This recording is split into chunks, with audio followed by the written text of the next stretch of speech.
Welcome to Grounded Theory Unbound, a podcast about all things grounded theory. This podcast is hosted by the ARU Grounded Theory Network and the Veterans and Families Institute for Military Social Research at Anglia Ruskin University. I'm your host, Dr. Niki van Bechel, and in today's episode, I've invited Dr. Hilary Engward to talk about her journey into grounded theory. Hilary is an associate professor in applied social sciences and deputy director of the Veterans and Families Institute for Military Social Research at Anglia Ruskin University. She makes a regular appearance at the podcast, so I thought it'd be helpful if we get to know her a bit better. Hilary's a seasoned grounded theorist, but as with every researcher and everything we're good at one point, she had to make those first tentative steps in her grounded theory journey. And today, we're going to find out what motivated her to become a grounded theorist, to choose grounded theory in the first place, and how she got to that point. I really enjoyed listening to Hilary's story, and I'm sure you will too. So, just before we move on, just a quick reminder that the ARU Grounded Theory Network hosts regular online grounded theory seminars. This year's schedule can be found in the show notes, and we look forward to seeing you there. There's also a study guide accompanying this episode. The link to this can also be found in the show notes. Right, enough of me. So, let's go, find out, and see what Hilary has to tell about her grounded theory journey.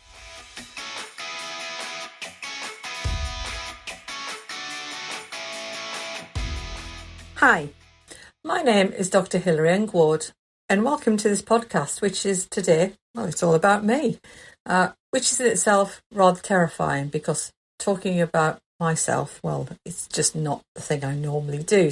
This request to do this podcast in itself is a bit of a learning experience for me. So, prompted by a few sage questions from our podcast lead, I'm going to give it a go. So bear with me and I hope we learn something and gain something together from this experience. So to start with, who am I and why am I here? Well, I'm an associate professor of applied social science in the Veterans and Families Institute for Social Military Research at Anglia Ruskin University. And I'm responsible for leading the delivery of research projects that informs knowledge and practice. Alongside that, I help run the professional doctorate in health and social care. So, in my everyday role, research methodology is central. And part of my journey to this point in my career was grounded theory. So, I guess the question is, how did I get to this point? And to understand this, it's time to get reflective because the places we end up in are always entwined with and informed by what came before. It is, in effect, the story of me. And revealing that, is actually quite scary. But it's important because how I come to be now, it's informed by what was before. So let's get started on what came before. My first exposure to grounded theory was back in the 1990s. Back then, I was a 19-year-old in nurse training. The course I was on was progressive. It was one of the first in the UK to offer nursing training, which was back then the Registered General Nurse. And it was one of the first in the UK that was dual training between a hospital and a polytechnic, and it offered a diploma in nursing science alongside that RGN status. Its premise fitted neatly in the professionalisation agenda in nursing at that time, and to do that, it aimed to build nursing as based on science. Hence, it offered the PG diploma in nursing science alongside. And as part of this course, it provided a module on research methodology. Disclaimer at this point, I was pretty naive at that point in time in the way that all young people are. And at that point in time, I didn't see much point in the module. And it's interesting thinking back on how times have changed because methodology is a firm favourite of mine, but I'll say more about that soon. So back then, this research methodology module aimed to build future nurses who were evidence aware. And it was here that grounded theory first came into my world.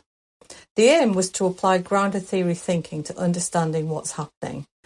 Back then, primary research was pretty much a no-go for nurses. At that point in time, we weren't anywhere near nurses doing actual research itself. But what they did do was provide resources that mimicked patients' notes. And our job was to code them. And the reason we were to code them was to find patterns across the notes. And those patterns were to inform what we were doing as nurses when we nursed. Now, thinking back to this now, I realise quite how innovative that was. But back then, I thought this was totally boring and quite simply didn't get the point. And that's where grounded theory stayed in my world for quite a long time. But if we fast forward a few years, my world has changed. I've qualified as a nurse. I've gained what was then a specialist qualification in nursing. I'd topped up my diploma to a degree, and I'd completed 2 master's degrees as well. And I'd moved from nursing into the teaching side. And it was here that my second encounter with grounded theory started. So whilst working full-time, teaching, nursing, I decided it was the right time to start my doctorate. So I did. And grounded theory came back into my world again, but accidentally. See, at that time, via my supervisors, it was just, well, you're going to do grounded theory. And I kind of accepted this because I'd had a wee bit of exposure to it many years before. And I thought, okay, if this is useful, then I better get to know more about it. But there was also an assumption that it was a loose way of doing research. And it didn't feel that deep, so to speak.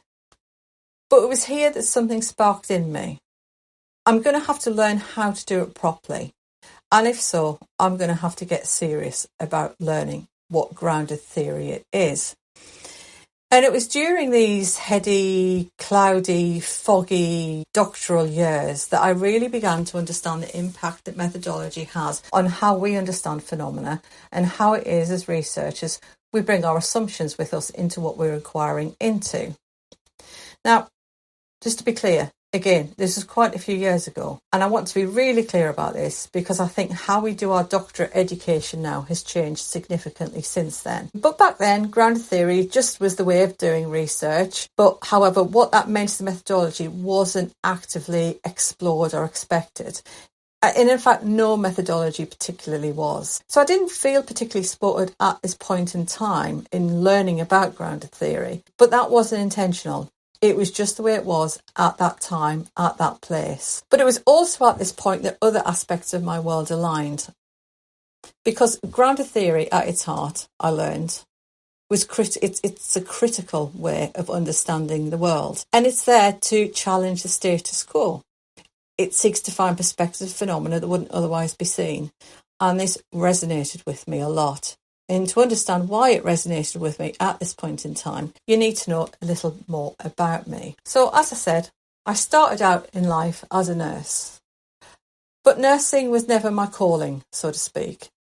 But I grew up in the 1970s and 1980s, and they were harsh times. And in these times was the social expectation that girls, well, particularly girls like me, went into nursing because it provided a nice, secure job to have.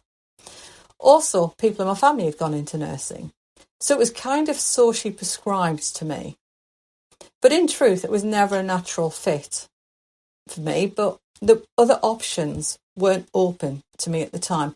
Going to Polytechnic at that time wasn't open to me. But nursing, particularly the course I managed to get onto, was a step in the right direction because it meant I got my nurse training and I got my foot in the Polytechnic doorway, so to speak.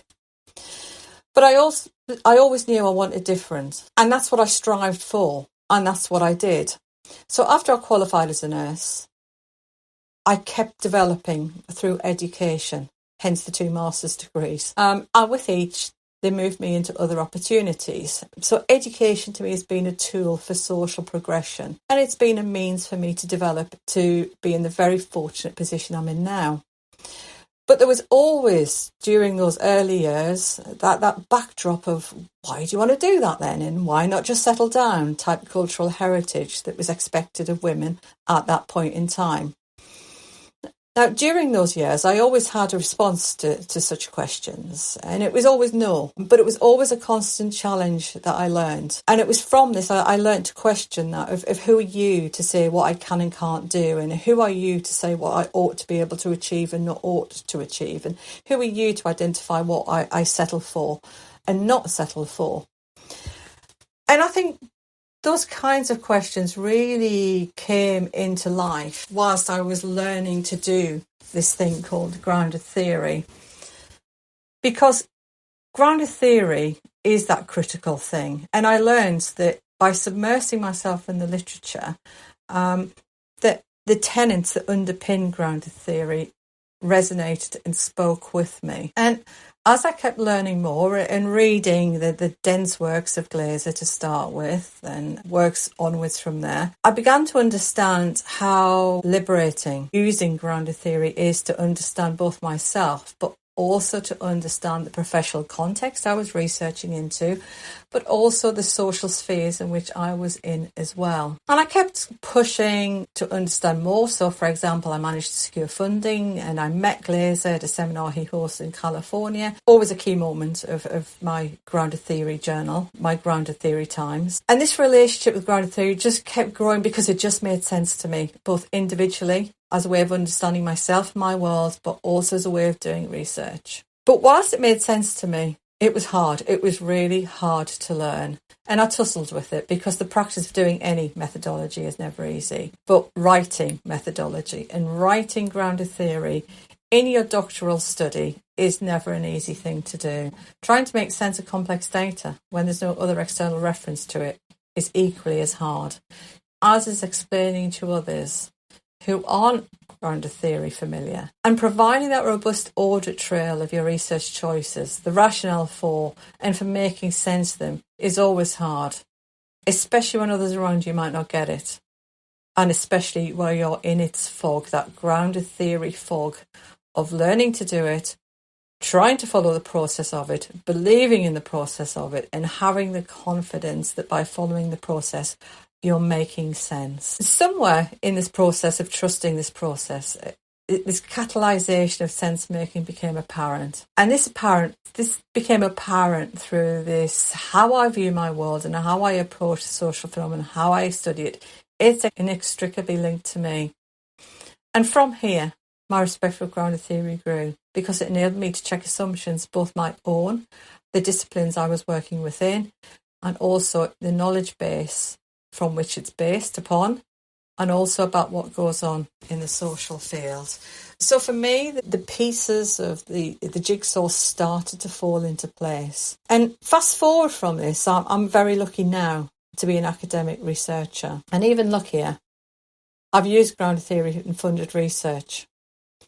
And it also informs pedagogy as well. Because grounded theory brings freedom.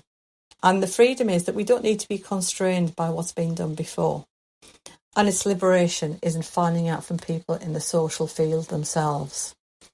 That finding patterns, that looking to see what's going on in and across people, across time, it's fascinating because it enables others to tell us what's going on, what's important for them. And this isn't about me assuming I know what it is to be them, but it's about my learning from them. And that underpins the mantra of my work. What's going on for you? What matters for you? What do you need to do about it? And anyone who's tried to contain me or constrain me in the past, well, I like to think that the power grounded theory has given me has given others a moment to pause. Because somehow in the stickiness of life, I've pushed through those socio-defined expectations, but I've also hopefully enabled other people to be able to explain what matters to them, to inform future practice and future policy as to how we can best support. Now, I'm not saying I'm wholly objective. I'm absolutely not. But by unpacking this in this podcast, it's a glimpse into the meanness of how I approach my world. So whilst I love a bit of social theory, I'm not comfortable in pre-framing my research within a social theoretical lens, because after all, who am I to impose that upon others? I've been lucky enough to use my research in veterans with limb loss and veterans who've lost use of limbs and their families. And starting from the perspective of veterans and their families have developed and the focus on what they do rather than the etiologies that underpin their limb loss or loss of use of limb and assumptions of being disabled. The findings have been practically applied to inform the practice of supporting veterans and their families, but based on what's important to them and not based on what is assumed to be from the position of the researcher, that's myself, the commissioners or the funders of the research itself. Indeed, my best grounded theory moments are when I've shared my findings with veterans and families and they independently approach me later and say, that makes sense to me, that explains what happened to me. But importantly, that the recommendations from the research make sense to those people and also make sense to the people who do the excellent work in supporting veterans and families. And now I'm in the luxury position where I apply lots of different methodologies in research, but I accept all their different underpinning assumptions. But I'll always come at it from the starting point of who am I to understand you and your world. Tell me of your world. Tell me what matters to you in your world. Tell me what's hard about it and tell me how you overcome barriers. And if people do want to use particular theoretical lens to understand social phenomena, well, that's fine. But I really want you to be clear about what the assumptions are that those lenses imposes upon other people and how that preframes how you do your research and how you ask your questions about those people in the social field. And the really exciting part from this really is how others have taken grounded theory forward to challenge, to open new conversations about grounded theory. So, for example, the position of reflexivity in relation to grounded theory methodology and research positionality in grounded theory, especially when exploring one's own practice. It's so exciting. Importantly, seeing how grounded theory has opened experienced professionals to view their professional worlds as different and beautifully complex, and to develop confidence to never assume we can rely on evidence or theory done before as paramount in preframing knowledge, is for me the biggest payback this methodology brings. So what does all this mean? Well, to surmise, I think firstly, your experiences and your values profoundly shape your affinity to and your approach with different methodologies. So, for example, for me, my exposure to early grounded theory as a nursing student, even if it was unappreciated at the time, laid the groundwork for my later experience of the methodology. Life experiences can challenge social expectations and forge your own paths, and that very much aligned with my understanding of grounded theory's critical and emancipatory. Secondly, immersing yourself in the literature and deeply engaging with the methodology can lead to transformative realizations. So for me, it was my commitment to deep dive into the grounded theory literature during doctoral studies that sparked the appreciation the impact has on how we understand phenomena. And this really helped me see that grounded theory isn't just a research tool, but is an approach that resonated with my worldview. And from this, I've learnt different methodologies and I appreciate them all for how I can apply them to understand the social world. Thirdly, acknowledging and reflecting on your own biases and subjectivity is crucial when conducting research. As a researcher, I can never be truly objective. I've detailed how my life experience assumptions have inevitably shaped my work and how I approach grounded theory.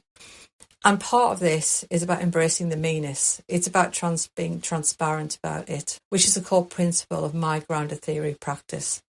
In essence, my reflexivity is core and my transparency about it is central. But grounded theory also provides a sense of freedom to empower participants' voices in the research process. And it's because grounded theory's inductive approach that allows patterns and theories to emerge from the data rather than being bound within pre-existing frameworks that might prevent new ways of understanding coming to be seen. And again, this aligns with my belief in giving primacy to the perspectives and experiences of the people I research with and alongside. And then I think fifthly, persistence and flexibility are key when learning and applying new research methodologies. I mean all research methodologies here. Learning any methodology, it's a tussle. And there are moments of great confusion. And somehow we've got to trust in the process of that methodology in order to develop the expertise needed to understand that methodology. And also a pragmatic approach is needed. To choose any methodology means having to understand your worldview and its worldview, but also be flexible within how it's applied, how the research is designed. In other words, the doing of the research itself. So I think to conclude, my experiences can shape or have shaped my methodological preferences and practices. So I always reflect others to critically reflect on their own biases and values and how these might inform their research approaches. Now, to do this takes time and it will change. As you're learning to do methodology, your understanding of yourself and it will shift and change, and it should shift and change. But Keep a note of these shifts and changes, because this is the unit of you doing your research. And always be clear about how your biases and values will influence the choices that you make. Remember that developing expertise and methodology takes time, it takes persistence, and it's a constant willingness to learn about it. And for me, this is really reinforced for me that grounded theory isn't just a tool in my toolkit. It's an approach that aligns with my values. It reminds me to stay open, to question my assumptions, to allow the people I research alongside and with to define their own experiences. So going forward, well, I'm really lucky because I've got so many people who are leading new conversations in grounded theory methodology, and I'm particularly excited to see where they take them and how they use the principles underpins grounded theory methodology within their professional worlds. I'm so privileged to have been part of these people's worlds, but what excites me most is what they're doing with their new ways of understanding and applying grounded theory. That's enough from me for now. I hope this has given you some insight into me, the meanness of how I approach my research world, but also to give you confidence to be you and to be authentically you as part of your research journey.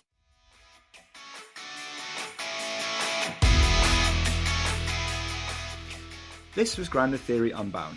I hope you enjoyed Hilary's story. If you have any feedback, or if you would like to feature on the podcast to talk about your way of doing grounded theory, please get in touch with us using the details in the show notes. Tune back in next month for our next episode, which, considering Christmas is getting in the way, will likely be just after the new year. Have a great Christmas, have a good new year, and catch you on the next one. Bye.